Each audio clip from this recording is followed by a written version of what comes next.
Okay, it's September, so you know what that means. It's time for our month of Sonic. And what game are we going to review today? It's Sonic and the Black Knight, John.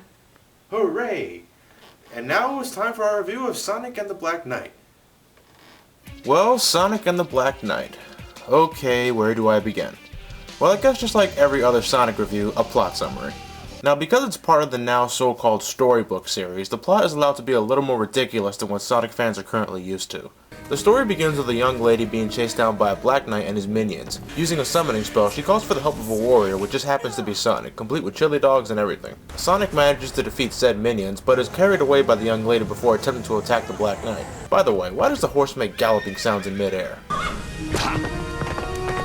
Anyway, the girl introduces herself as Merlina, the granddaughter of the great wizard Merlin, and the Black Knight roaming around is none other than King Arthur himself, corrupted by the power of immortality that his scabbard grants him. Yes, his goddamn scabbard makes him immortal. With this Master Sword, you shall conquer. Fuck the Master Sword, I like the scabbard.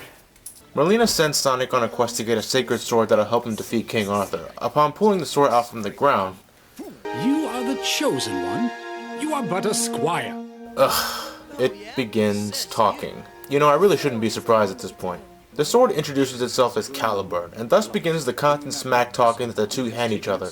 Caliburn tells Sonic that they must meet the Lady of the Lake, who will provide Sonic with a surefire way of defeating the Black Knight. And yes, just like Sonic and the Secret Rings, characters in the story are represented by characters in the Sonic series, with Tails being the blacksmith, Shadow as Sir Lancelot, Knuckles as Sir Gawain, Blaze as Sir Percival, and Amy as the Lady of the Lake, which may be the only time you'll see her in which you can actually tolerate her. Continuing with the story, the Lady of the Lake tells Sonic that he must collect the swords from the Knights of the Round so that he can truly defeat the power of the scabbard and King Arthur himself. While venturing in his quest, he clashes swords with all three Knights of the Round, with one ending with Gawain trying to kill himself in shame. Wait, whoa, what was that? Suicide in a Sonic game? Oh, now come on there, dude. What are you trying to say to the kids out there? That if you got a D on your report card that you should say screw it all and end your life? Whoa, I thought this game was rated E for everyone. With all the swords collected, Sonic goes after King Arthur himself. After a somewhat easy battle, Sonic ends King Arthur's life, and that's where the game ends. Wow, how horribly short and anticlimactic. Hold on, John. The story's not over yet.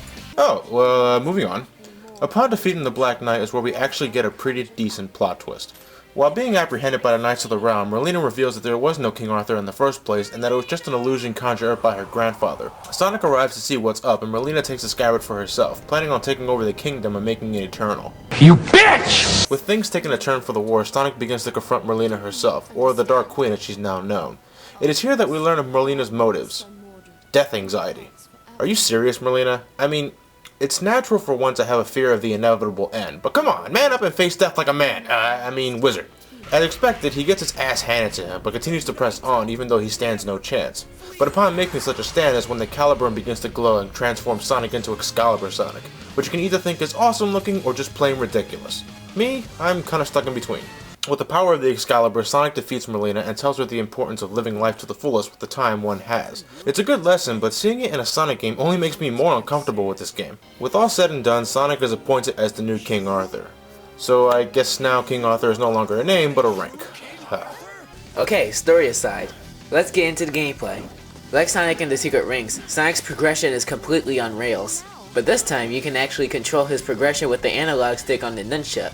Something I'm sure many of you will take as much needed improvement from the last game.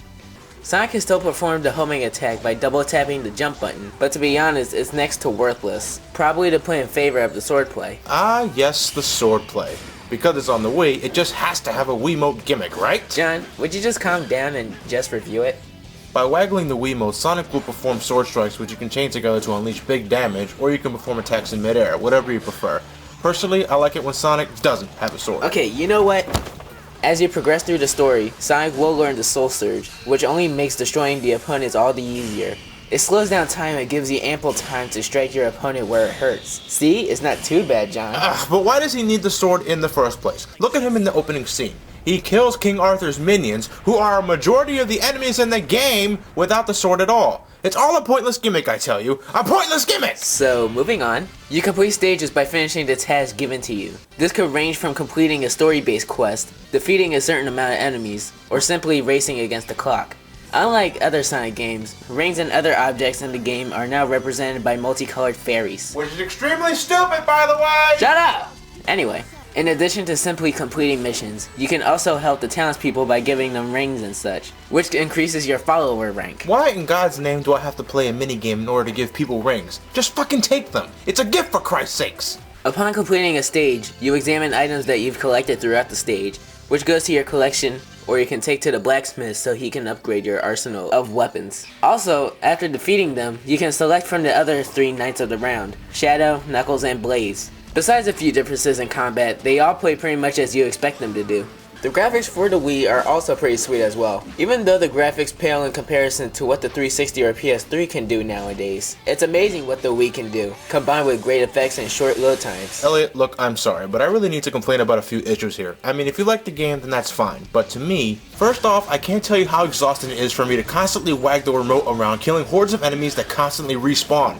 Secondly, the enemy placement can be downright brutal at times, and it doesn't help when your attacks aren't registered. In this particular area, I cannot tell you how many times I've fallen to my death because of a combination of cheap enemy placement and wonky combat issues. It was the first time in my history of video gaming that I've actually thrown the controller to the floor hard, and I played Sonic 06. Not to mention the fact that Sonic loses almost all of his momentum upon performing a sword swing in midair. It's so goddamn frustrating to explain. You really have to play it yourself to understand what I'm really saying here. And finally, Sonic with a sword, it just sounds like a horrible fan fiction with a budget. I mean, I'm sorry for saying this, but even though the story and game kinda pick up near the end, it doesn't excuse the horrible controls, the lame-ass level design, and overall presentation. God, is there anything about this game you like? Of course, the music. Though I don't like the game, I think its soundtrack is magnificent. After being absent for some time, Jun, however the hell you pronounce his last name, returns to the sound direction in this game, and it definitely shows. Not only do we get some nice new tunes, but some old familiar ones pop up from time to time, and it definitely makes me feel like I'm playing what's supposed to be a Sonic game. Not only that, but we get not 1, not 2, but 3 new Crush 40 songs, and that's always a plus in my book. Also, the final boss song that plays when fighting Merlina is simply one of the best final boss themes in Sonic history. Yay! I know some may be thinking that I'm really pushing it when I'm saying that, but I truly do think it's incredible, and it only makes the fight more epic. Now, if I only didn't look like a complete jackass when fighting her. In the end, Sonic and the Black Knight is really a love or hate game. Me, I can't stand it. Great music, but an overall stinker. I agree with the music, John, and I also like how the story is presented like a graphic novel. Plus, the voice acting isn't too bad either. It's not the best, but it certainly isn't the worst either. If you want to try something new, then give Sonic and the Black Knight a shot. Or if you're an old school Sonic fan who doesn't like wasting their time, then avoid this. I give it a 7.5 out of 10. And I give it a 5.0 out of 10. Now can I please go trade this back at GameStop? Just shut up and give me the game back.